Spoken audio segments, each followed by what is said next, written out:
to be a man. Magpakalalaki ka.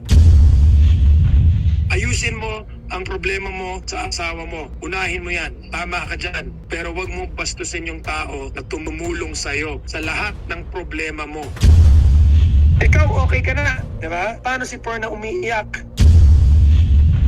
For me, sorry Andy, what was your intent with all of this? Because right now I'm believing, Andy, your intent was to destroy Pern and hurt Pern.